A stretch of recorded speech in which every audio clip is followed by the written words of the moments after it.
क्या आप कभी कच्चे चावल से केक बनाए हैं? नहीं बनाए? चलिए आज हम बनाना बताते हैं, बिल्कुल सिंपल तरीके से बनाएंगे। तो चलते हैं बना लेते हैं। तो उसके लिए आप हमने 1 कप चावल लिए थे, इसे 3 से 4 घंटा पहले भिगो कर ले लिए थे। चावल अच्छी तरह से फूल चुका है। तब हम चावल को साफ से धोकर इसका पानी निकाल कर ले लेंगे। यहाँ पर हमने चावल में से पानी निकाल कर ले लिया है। तब चलते अगले स्टेप की तरफ। यहाँ पर हमने मिक्सी जार लिया है। जो चावल हमसे पानी निकाल कर लिए थे वो सारे चावल इसमें डाल देंगे मिक्सी जार में। तो यहाँ पर हमने डाल दिए हैं। तो यहाँ पर हम चावल डालने के बाद यहीं पर हम आधा कप सूजी डाल देंगे। आप कप से नाप कर सारी चीज़ें लीजिएगा। तब सूजी डाल देते हैं और यहीं पर हम आधा कप चीनी डाल देंगे। चीनी आप अपने हिसाब से रख सकते हैं। अगर ज़्यादा मीठा खाते हैं ना तो 1 कप चीनी डालिएगा, क्योंकि हमें चीनी थोड़ा सा कम लग रहा था। हमने जब बनाए थे तो मीठा कम था, तो इसीलिए आप चीनी थोड़ा सा ज़्यादा डालिएगा। 3 इलायची डाल देंगे और 2 बड़े चम्मच हमने कोकोआ पाउडर लिए डाल देंगे। अगर आपके पास है डालिए, नहीं है तो उसी तरह से भी इसे बना सकते हैं। और यहीं पर हम आधा कप दूध डाल देंगे। दूध बाद में भी डाल देंगे, अगर पीसने में थोड़ा सा गाढ़ा लगेगा तो हम और दूध डाल देंगे और इसी तरह से इसे पीस लेंगे। तो यहाँ पर एकदम हमने बारीक पीस कर लिए, इसमें बड़ा टुकड़ा ना रहे, एकदम बारीक इसका पेस्ट बनाइएगा। एकदम इसे बारीक पीस कर लीजिएगा, इसमें थोड़ा भी बड़ा टुकड़ा ना रहे, एकदम बारीक पीसिएगा। तब इसे हम निकालते हैं किसी बाउल में। तो यहाँ पर हम सारे निकाल लेते हैं। तो इस तरह से हम सारे निकाल लेते हैं, आप देख सकते हैं। तो एकदम जैसे हमने पहले बताया, एकदम बारीक पीसिएगा। अगर बड़ा टुकड़ा रहेगा ना तो फिर बाद में बनाने में इसके मुश्किल होगा। तो यहाँ पर हमने इसे निकाल लिया थोड़ा सा मिक्सी जार में और दूध डालकर इस तरह से निकाल लेंगे। और यहाँ पर हम निकालने के बाद कम से कम इसे 3 से 4 मिनट तक इसी तरह से फेंट लेंगे, ताकि जो है ना अच्छा बिल्कुल केक जो बने सॉफ्ट बने। तो इसी तरह 3 से 4 मिनट तक अच्छी तरह से फेंटेंगे। तो लगातार चलाते हुए इसी तरह से हम फेंट लेते हैं। और बिल्कुल सिंपल रेसिपी, एक बार ज़रूर ट्राई कीजिएगा, आपको बहुत पसंद आएगा। खासकर बच्चों को बहुत पसंद आता है, तो आप ट्राई ज़रूर कीजिएगा, आपके बच्चों को बहुत पसंद आएगा। क्योंकि मेरे बच्चों को तो बहुत पसंद आया था। तो हम ये देखिए अच्छी तरह से मिक्स कर लेते हैं।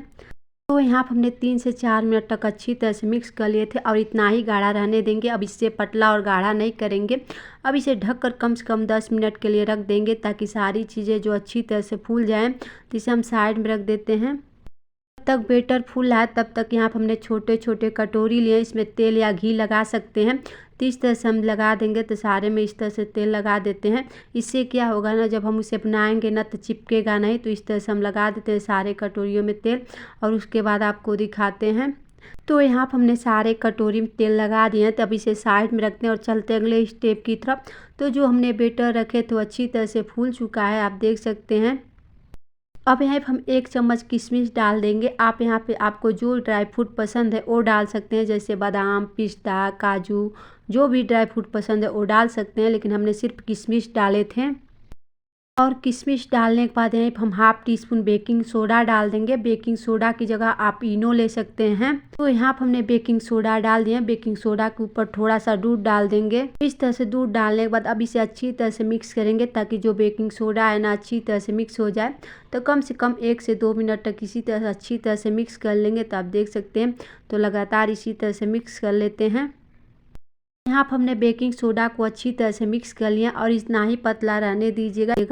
तो अब हम चलते हैं, इसे रख लेते हैं और बना लेते हैं। तो यहाँ पर हमने जिस कटोरी में तेल लगा कर रखे थे, बेटर को एक बार इस तरह से मिक्स करेंगे और मिक्स करने के बाद इस तरह से डाल देंगे। तो ज़्यादा बेटर नहीं डालेंगे, सिर्फ 1 कलछी बेटर डालेंगे। अगर ज़्यादा बेटर डाल देंगे ना तो ये स्टीम होगा तो बाहर निकलने लगेगा। तो इसीलिए सिर्फ 1 कलछी बेटर डालेंगे। तो इस तरह से हम बेटर सारी कटोरियों में डाल देते हैं। तो आप देख सकते हैं, तो इसी तरह से डाल देते हैं।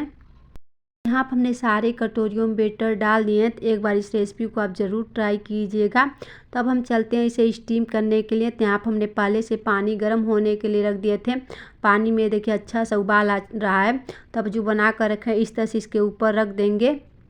अब यहाँ पर हमने इसे रख दिया। तब इसे ढक कर कम से कम इसे 10 मिनट तक स्टीम करेंगे। मीडियम फ्लेम पे हम इसे स्टीम करेंगे। तो इसी तरह से हम ढक कर स्टीम होने देते हैं और बहुत जल्दी बन जाता है, ज़्यादा समय भी नहीं लगता है।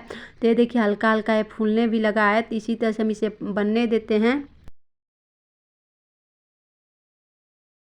यहाँ पे केक को रखे हुए 10 मिनट हो चुका है। तब इसे चेक करते हैं। तो ये देखिए बिल्कुल अच्छी तरह से बन चुका है। देखिए बिल्कुल इस तरह से फट चुका है। तो बिल्कुल परफेक्ट बना है। तो हम गैस को बंद कर देंगे और इसे निकाल लेंगे और इसे ठंडा होने देंगे। जब ठंडा हो जाएगा ना तब हम कटोरी में से निकाल लेंगे। अगर गरम गरम निकालेंगे ना तो ये टूट जाएगा, इसीलिए इसे ठंडा कर लीजिएगा, उसके बाद आप निकालिएगा।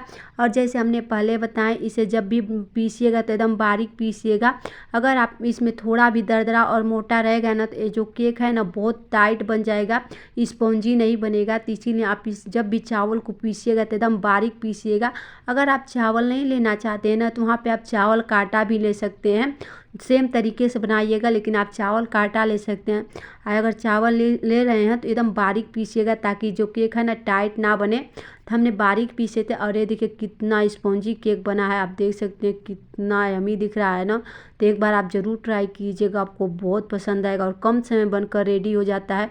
तो इसी तरह से एक एक करके हम सारे निकाल लेते हैं। तो यहाँ पर हमने सारे निकाल लिए, आप देख सकते हो कितना मी दिख रहा है ना। और जो बचा हुआ बेटर था ना, हम उसे बेक भी किए थे, उसे भी सिर्फ 10 मिनट बेक किए थे। 10 मिनट में बिल्कुल अच्छी तरह से वो भी केक बेक हो चुका था, ज़्यादा समय भी नहीं लगा था। और इतना कम समय में बनकर रेडी होता है ना, बहुत टेस्टी लगता है। तो आप ज़रूर ट्राई कीजिएगा, आपको बहुत पसंद आएगा। और आप देख सकते हैं कितना स्पॉन्जी बना है। तो हम एक आपको तोड़ कर दिखाते हैं, देखिए अंदर से भी कितना स्पॉन्जी बनाना। तो आप ज़रूर ट्राई कीजिएगा, सिर्फ कुछ बातों का ध्यान रखिएगा।